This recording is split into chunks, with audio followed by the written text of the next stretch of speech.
at Mercy's Corner, the voice of the community. Here we are.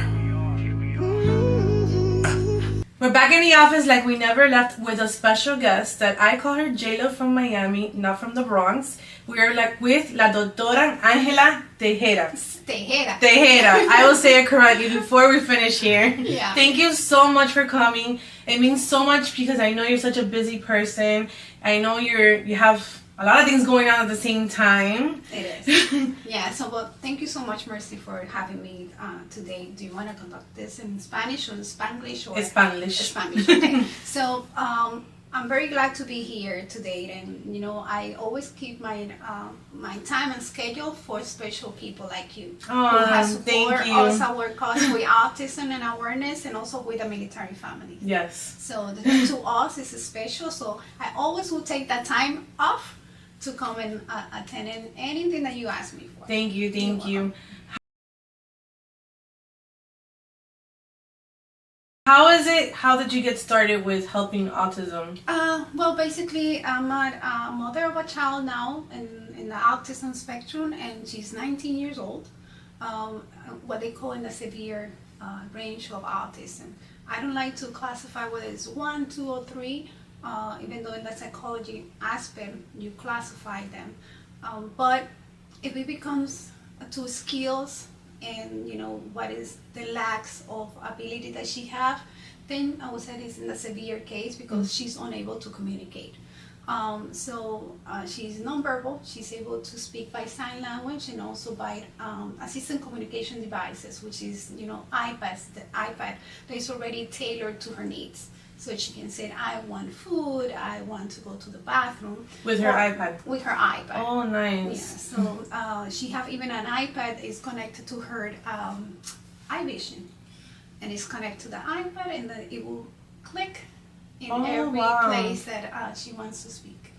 So you got into autism because your daughter, how did you know she had autism? At what age? Well, we started, I started noticing around 9 months that something was not going well. I delayed the vaccines. Because back then it was the whole echo and of parents saying the vaccine caused autism. Mm-hmm. I don't know if you know the actress Jenny McCartney. Yes. Okay, so she was the one with the TACA movement that started the whole process of the vaccine. Yes, I saw her actually in an interview with CNN. Yes. And that's when she started talking. I'm like, oh, this is all making sense. Yeah, she was dating Jim Carrey. Yes. Back then. So when all this started, then I thought like, well, I'm in Dominican Republic right now. My ex-husband was in Iraq. And I was like, let me delay the vaccine and make it safer for her in the United States. But back then, the mercury level in vaccines were very high. Apparently, that's what it caused autism. With the time, we had noticed that different, topics come and arise about autism. It can be something environmental, which is something that we eat every day, or it can be related to lead paint. There's a lot of reasons, and try to blame it. At the end of the day, what I always tell parents is like, try to find the higher skills that your child has, mm-hmm. and work on that. If it's music, put them into music. If it's cooking, let them cook, burn and everything. But you have to find that area. Kind of hard sometimes. Mm-hmm. But you have to keep going. Making or finding the cause of autism probably will help next generation. But what will help that generation that we have today is to find the abilities that they have and put them to work, put them into society. Mm-hmm. If they like to go to be a swimmer, invest your time in swimming class. Go to, competencias y te vas a través de todo el mundo. Yes, yes. Esa es la parte que le falta a los padres. Ese es mi consejo. Mm-hmm. Y quizá no sea la mejor madre, pero creo que he hecho súper tremendo trabajo con mis hijas como mamá soltera, y las crié, y no ha sido fácil, porque no te voy a decir, no hay miles de programas que te ayudan. That was one of the questions.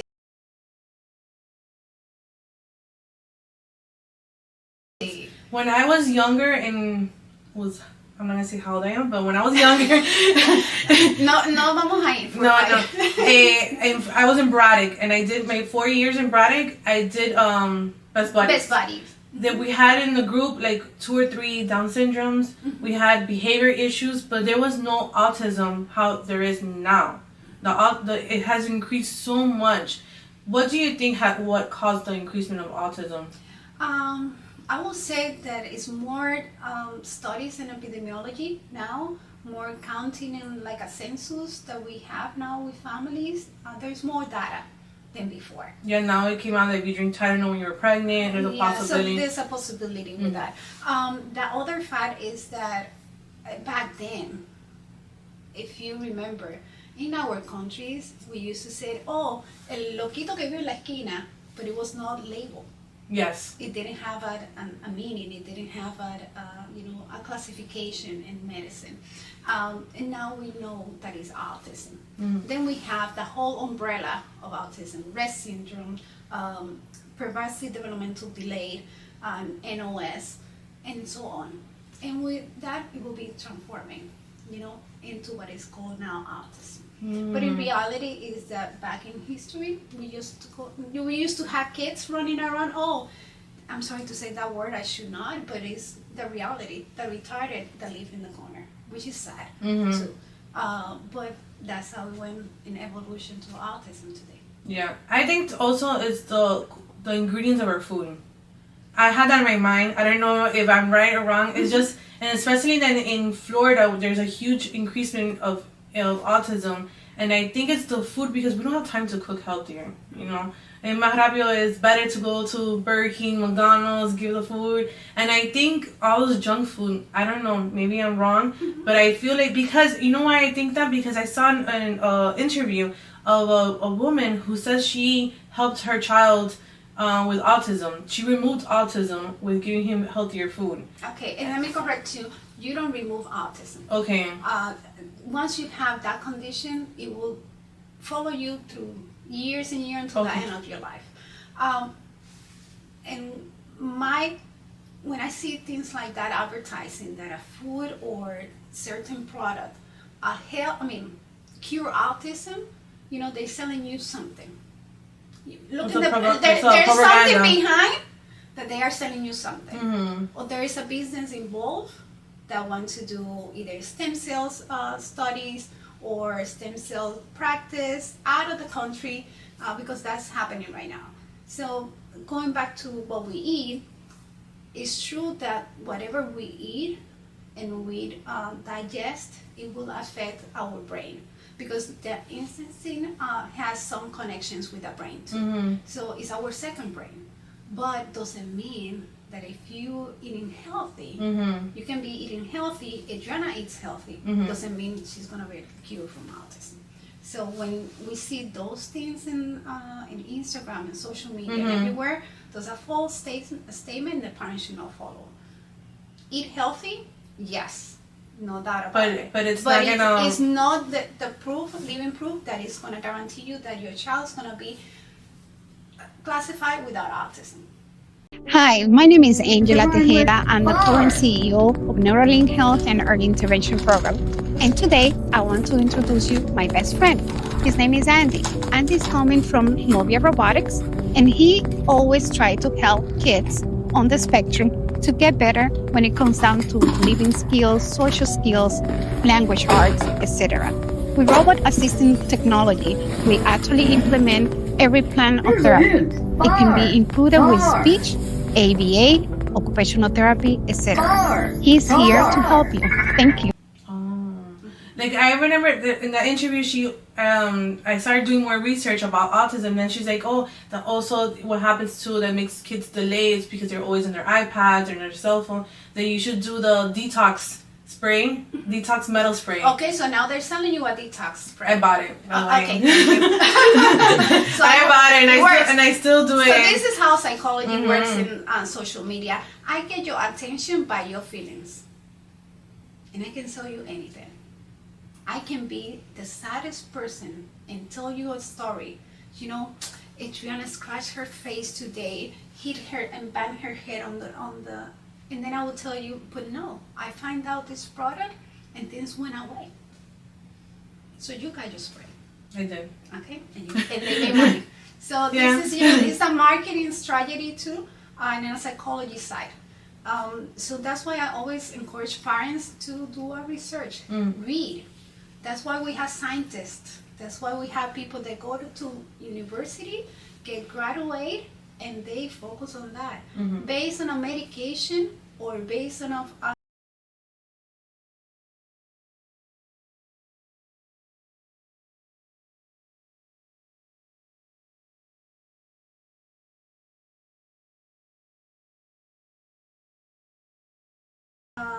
on food, it might help. It might help, but it doesn't work for everybody. So if it doesn't work for everybody, it's not a cure. Yeah. So Very interesting. Yeah. So and one experience that I'm having right now, and I shared recently. I usually, if you see, I don't share anything with Adriana. More likely, very minimum. We started local voting even before the announcement of Trump. And I have seen improvement. But if I tell you Adriana is speaking right now, I can't say that. She's saying babbling and she's saying words here and there, sporadic. But I have seen that before too. So I can not even say, okay, this medication is making my daughter speak today because it's not true. So I have to wait. And give the benefit of the doubt to the medication, which is I have faith that my daughter will speak one day and communicate, yes.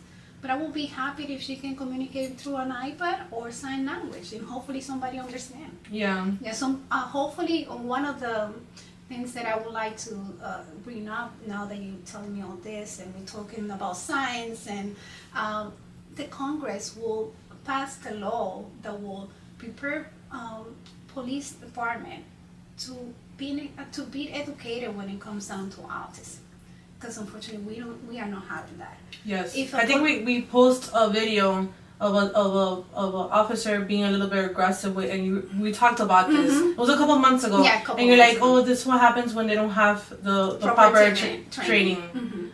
So another thing, if you ask most of that.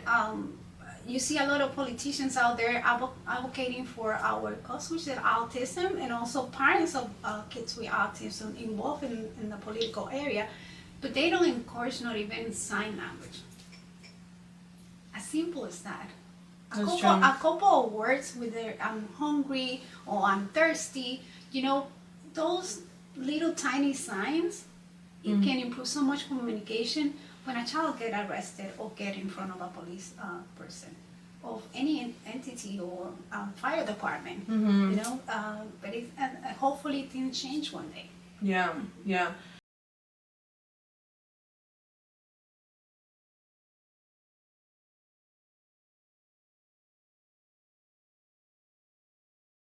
And I know you have a school, or is it a school, or in the process of it? Yeah, so we registered the school back in 2021. I'm being hesitating, like, how do I start with this? So my daughter was the first trial. She's homeschooled, and so we do a combination of homeschool and the school. What program do you use for homeschool? For homeschool, we do different programs, and we design it as well.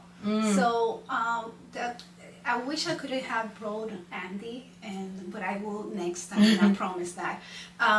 So basically, the robots have a curriculum already established that you can design for every child. So, wow. Yeah, so every child has their own tailored program to study. It's not just, I'm sitting down here playing with a robot. No, it's not like that. They have to work for learning. Also, each robot have a program already established inside with each one robot can have over 3,000 educational programs. Oh wow. Yeah. Oh wow. But we had take from different protocols and curriculums here and there, like El Mundo. We had take from Maya Academy. So we got take pieces because every child learns different, and everybody, I learn visually. Me too. If you telling me something, it goes through here and Me goes too. through here. I have to see it. Yeah, me too. And then I have to read it.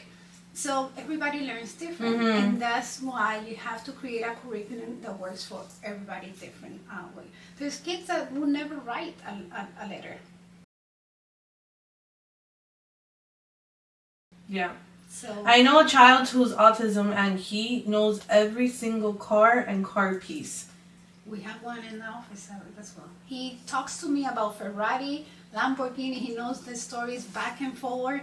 So I think it's my favorite child, actually, because I can talk about something that I really like. And but they get fixated with this topic, and that's another thing that I tell parents: when you identify things like that, then work on that.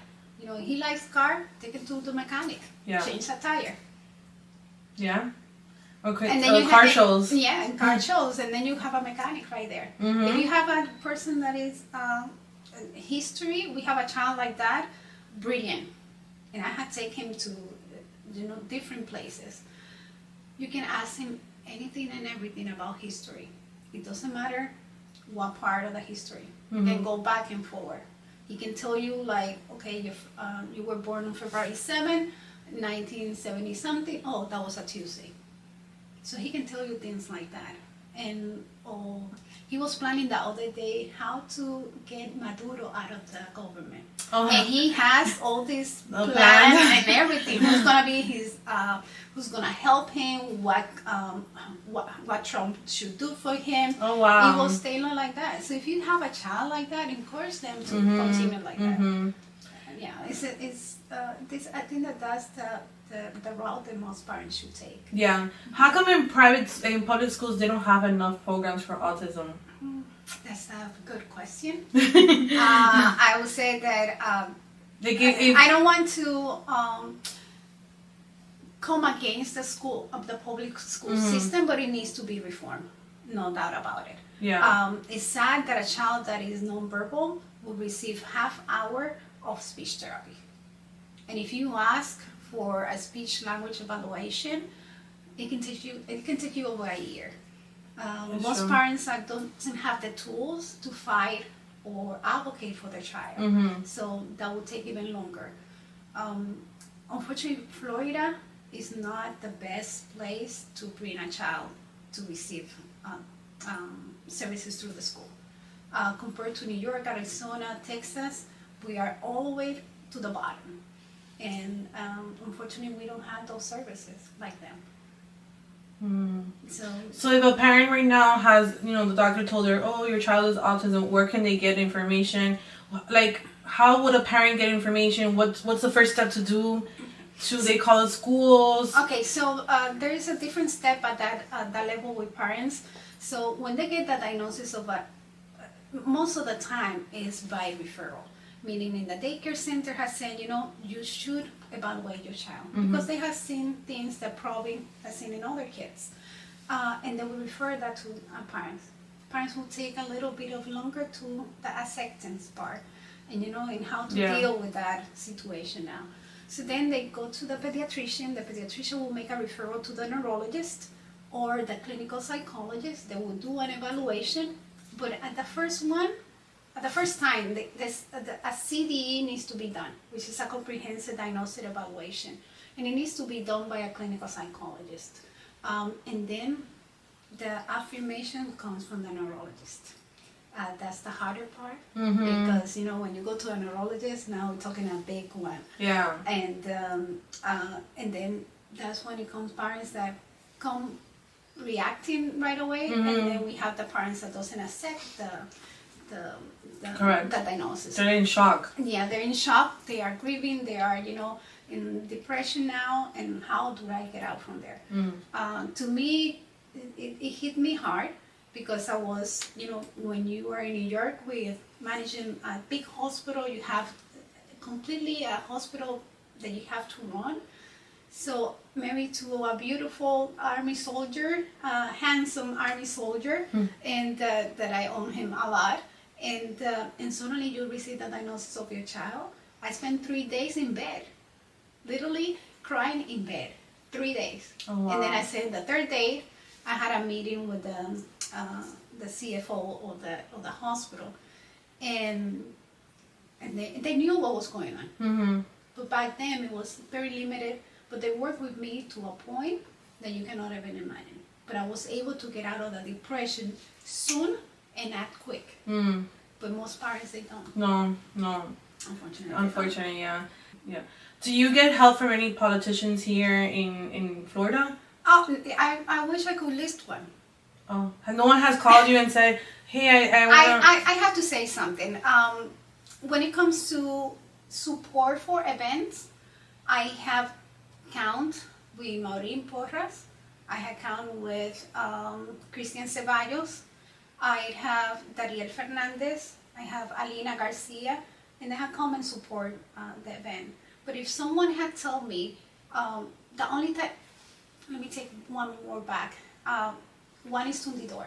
He opened the office of his office so we can speak to a future school with technology based in Hialeah. But it was unfortunately things, I don't know how tight they are, that they cannot move forward. I know the last time we saw each other, you were saying in the speech that you're opening in another schools. Mm-hmm. So basically, right now we have different centers. So we have the one in Doral, which is the main one. Then we have the one in Delray, and then we have one in Palm Beach County, which is at the JFK Hospital.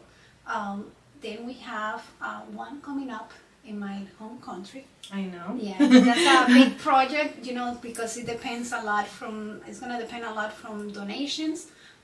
It's going to depend a lot from my time, but it's something that I'm trying to build because unfortunately, if we have limited services here, just imagine what is in our countries. Yeah.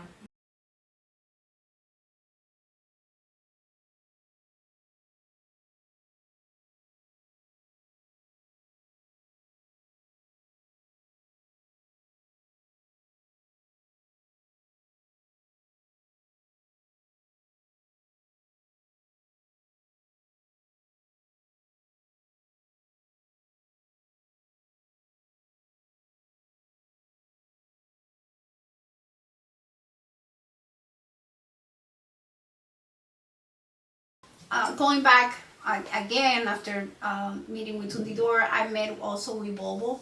Unfortunately, Bobo left hanging, and that was it. So the school picture was done.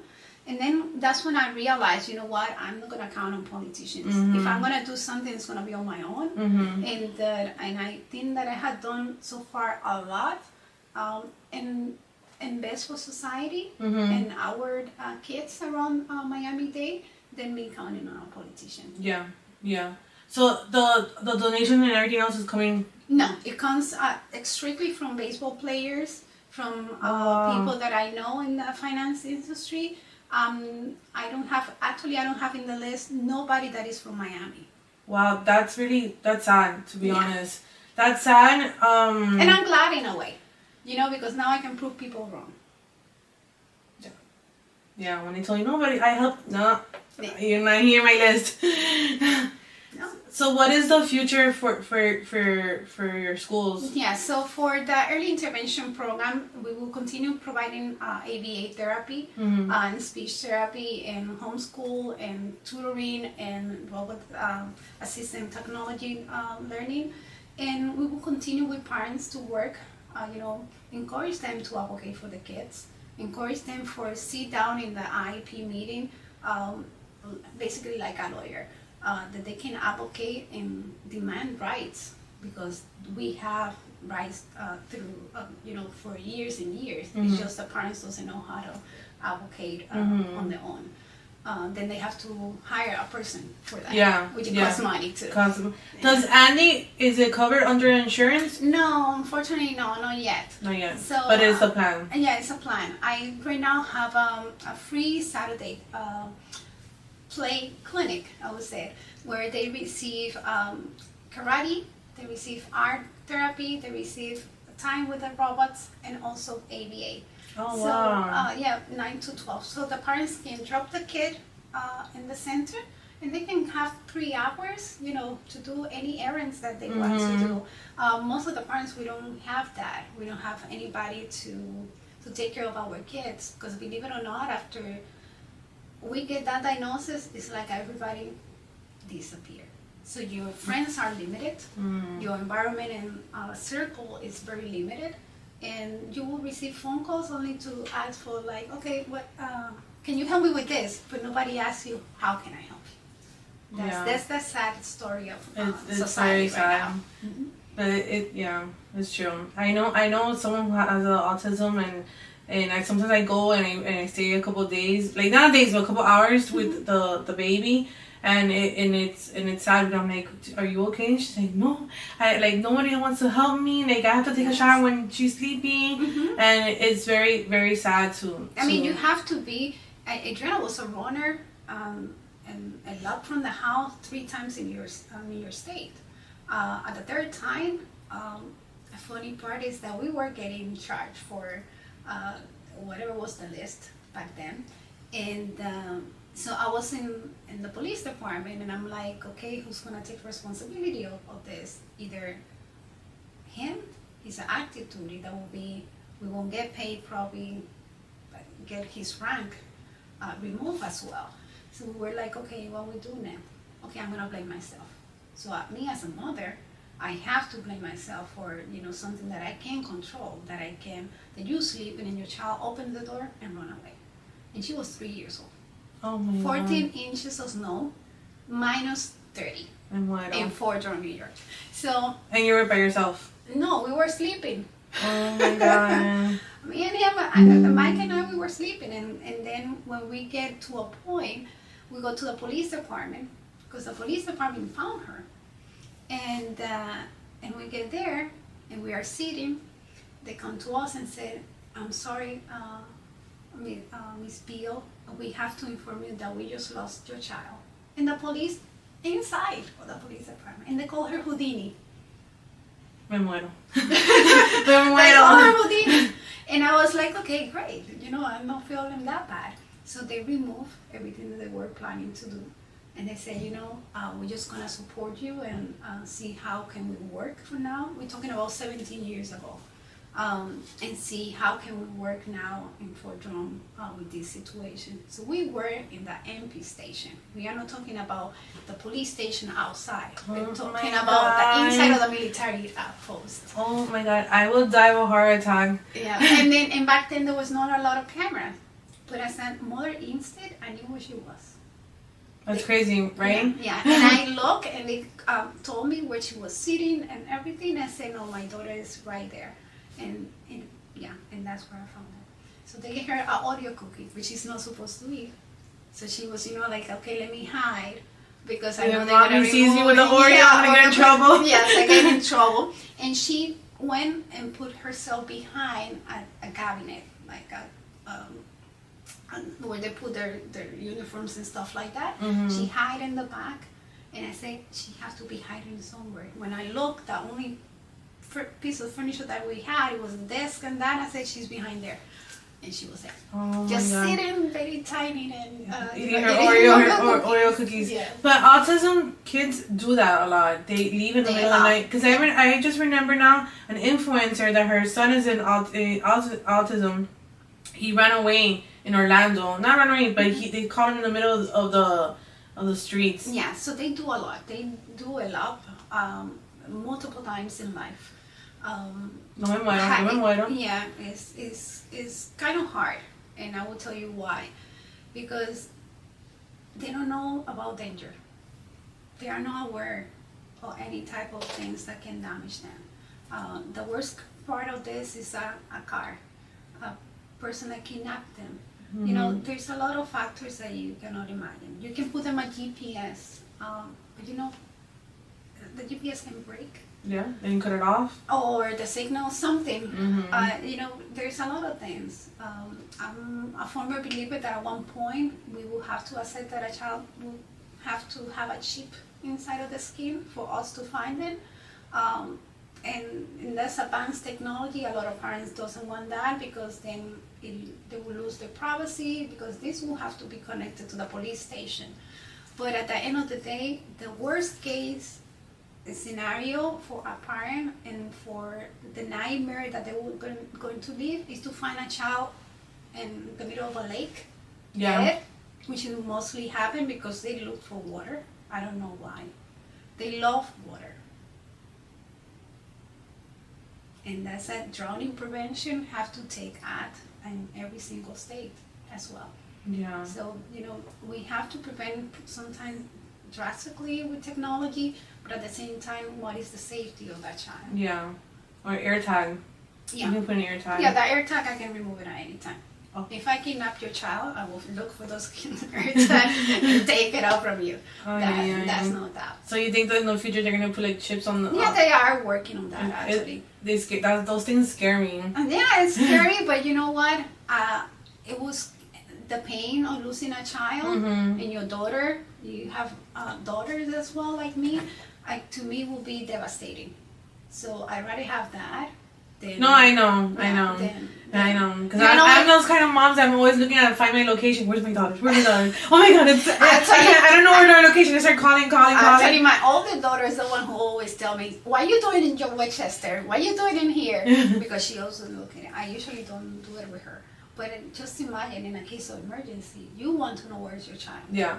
You know what is waking up in the morning and the police is knocking on your door? No, me muero. And 3 times. Oh my God. So we're talking about 3 times, not once. We're talking about 3 times. And they're super smart. Wow. I'm imagining your face when you get a knock from the police officer. Hey, we just found your daughter. You're like, what? You probably turn pale, orange. You're about to pass out. No, and not only that, it's like, okay, you in pajamas still. You gotta get ready. What clothes do I wear now? And then your mind starts playing tricks on you. Like, oh my God, I'm such a terrible mom that I was sleeping and my daughter was wandering off. Right? You start questioning actually your spouse. Oh my God. Did you left the door open? Did you lock the main door? All those things happen, and that's when parents starting having that conflict. And more than around 70% of families with a child with autism and on divorce. 70%? 70%. Wow. Just imagine that a parent that goes to that transition with autism suffer the same effect that a soldier gets when they go to war. Oh, it's like a higher PTSD. It's the same thing. Oh wow! So we are compared to the same fact that a military soldier goes through. The good thing is that we have people now like you that can help and guide people. Yeah, I try to guide myself still, and I also try to help everybody in the community. Because back then, no one used to, like, you would say your child is autism, you could see people looking at you weird. Oh no, they would. Adriana was kicked out of schools like 3-4 times. Even from the Army child care back then, because I understand that now. They couldn't give the proper care for my daughter. Yeah. Back then you couldn't understand. You think like, oh, this is discrimination, but it's not. It's just like it's not the right placement for your child. That's why I say God knows why they do things to us. Now look at you now. You're an advocate for autism. You're very known. And you're opening up multiple schools. I feel like I see that, and now people that are listening to us are gonna come to you and say, "Oh my God, thank you for this podcast." Because I'm always willing to help. That's one part of me that I don't know how to stop, and sometimes it's bad. And I feel you. Yeah. But in reality, and this is not my last stop in Florida or Dominican Republic. I'm looking for more. And I want exactly what my daughter didn't have back then. I don't want a child that comes to me or a parents that they don't have the same benefits or the same rights that I had learned through the years. That's basically. In your schools, do you offer counseling for parents? We do have parent training in the school as well. And if they need something more higher than work, then we have psychologists that they will work with them. Oh, that's so nice. Yeah, so we have a whole comprehensive, I would say it's like a 360 support. Mm-hmm. So we know where to send them, where they have to go. We try to explain parents how is the process for everything. And that's very important because they don't know that with insurance company, there is a delay of 10 days processing claims, approvals, and so on. So I try to explain to them everything and that I can. I try to help them, to find financial resource as well. Yeah. Because it's not easy to be a parent when you have a child with autism. One of the other have to sacrifice not to go to school or not to go to work, or something have to be sacrificed in the middle. Wow. Bueno, thank you so much for everything. thank you for so much for for what you're doing. Because like I said, back then when I was in those clubs in Bright, the parents didn't have support. Parents used to think they're they're weird because they had a weird child. They were, you And could we tell. still have that, unfortunately. Unfortunately, we do, but it's not so much like now. Now there's groups, there's support groups, there's people like you that can help, guide them, and hopefully, with this podcast, more people can reach out and then they know they're not alone, Yeah. Because some people are like scared to talk to a family member about their problems. And now they see a stranger. Not that you're calling me a stranger, but sometimes it's true. Sometimes it's hard to talk to your mom about stuff. But when you feel a stranger that's going through the same thing, they feel more open to talk to you. Yeah, because unfortunately, when you have a diagnosis in your family, and you're the only one that has an autism child. Yes, then sometimes your brother, sister start, okay, it's not my problem, Right. I don't know what happened with society and people being human. And, That's the problem. And that's There's too much hate in this world. Mm-hmm. and I believe, everybody has their own life, but just a little bit of a phone call and say, how are you doing? Oh, can I take over your kid today? Can I stay with him for 2 hours or 3 hours and you can do whatever you want? Mm-hmm. Do your nails. That's a project I have.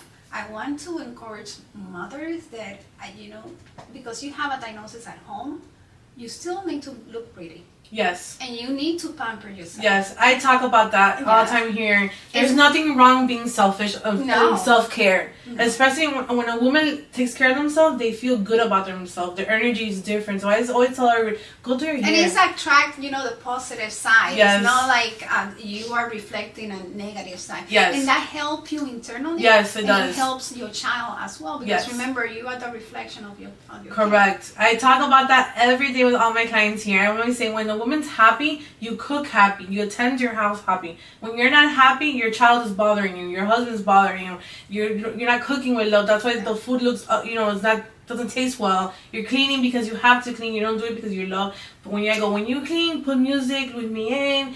Put booty music, Chayanne, DJ Las back in the days, and cook and clean. Come here, do a facial, do your nails. You do your direct massages to help you remove toxins. Yeah, at least one day a month. Uh-huh. It doesn't take much. Yeah. But I always said I have worked my whole life to be independent.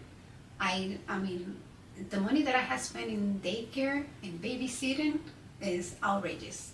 But I always needed to be on my own. I needed to make that progress. I had different careers and I had graduated, but it's always been, focus on that.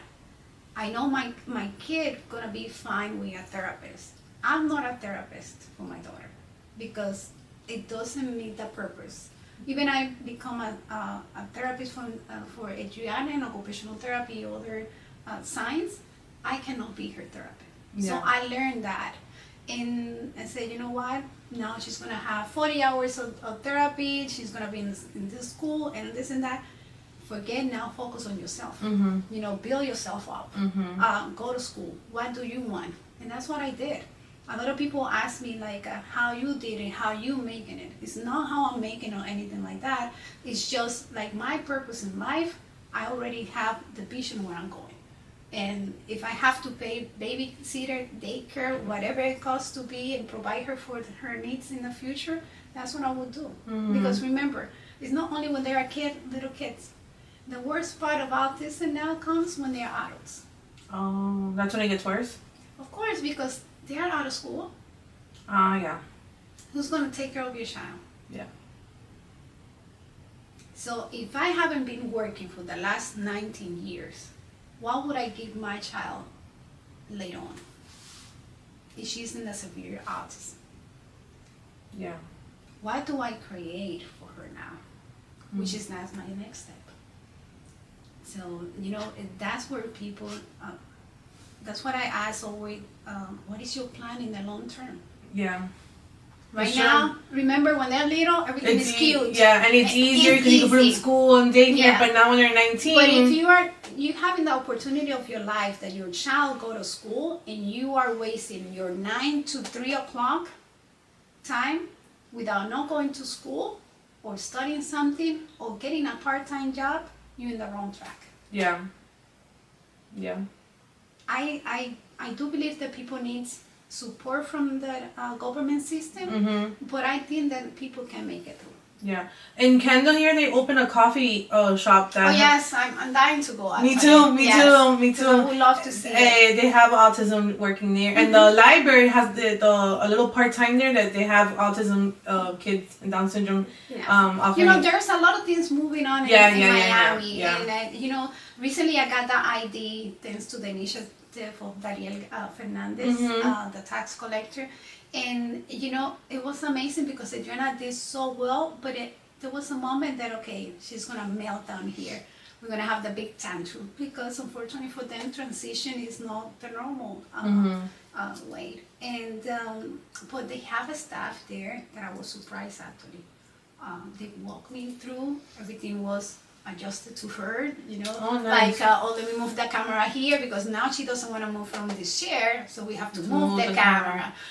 So it was a very nice experience. At the beginning I was afraid, I'm not gonna deny that, but it was a very nice experience. Oh, that's so nice to hear. Yeah, so, and I hope that the government and also Miami will change a lot. I have visited other countries and I feel like we're still behind 20 years from them. Right now I'm going to a conference in Dubai. Oh, nice. Last year I did the same, and they, believe it or not, we here have people with disability, which is now bothering me a lot hearing it. And in Dubai they call people with determination. And it bothers you when they say that? When I hear people with disability, yeah, look at the term, people with determination. Yeah. The concept totally changed because this is the one that I'm empowering a person, a child and a parent, versus one that is disabled. Yeah. We still continue with the same terminology from 1970s. Yeah. Well, that's why we have you now. Yeah, you're gonna change. You're gonna make history here in Miami. I hope so. You are. It's not in Miami and in another state, but I will continue my, my advocacy and my support to the autism community, building more programs, and continue with other also disability because autism is not the only one. Right. Yeah. And unfortunately, we are focusing on a lot of autism, but we have other ones. Yeah, we do. Yes. We do. Again, thank you so much for coming. I know you're such a busy person, but I really, really appreciate you being here. and it's my pleasure, and I'm looking forward for you to also continue growing. Thank you. To bring awareness about autism and the political side too. You're doing a great job. Thank you. And because it comes natural and it's something passionate that you do. If it wouldn't be from your heart, it wouldn't work. Right. Okay. Well, thank you so much for having me. Thank you.